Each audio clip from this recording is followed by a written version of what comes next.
Sen her zaman benim ürəyimdəsən, en değerli, en güzel hediyem sen.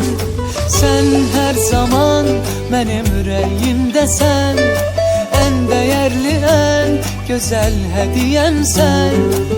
Seninle hayat güzel, derdimin dermanısan, gönlümün sahibisən, sen kalbimin sultanısan. İndi bu nəğmədə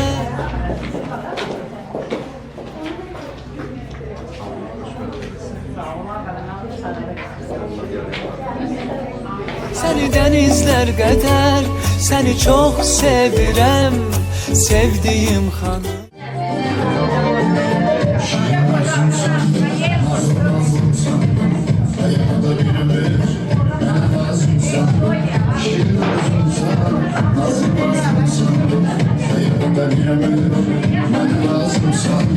Yaşamak sebebim, nefesim ruhum, gözümde nurum, sevincim huzurum, sevdiğimle geleyen, ölemem sensiz, ayrılma ölümüm, giderim sensiz.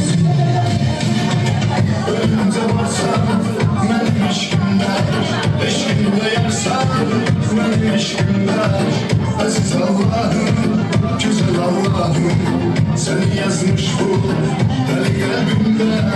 Benim bu kalbim sana ait değil, bunu Allah'ım, öz şahitliğim, alnımın yazısı, eşki gönlümde, yazılı sandım, deli kalbimde.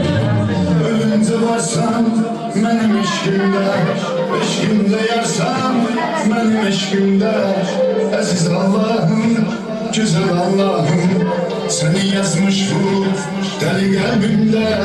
Benim bu kalbim sana ait değil, bunu Allah'ım, öz şahitliğim, alnımın yazısı, eşki gönlümde, yazılı sandım, deli kalbimde.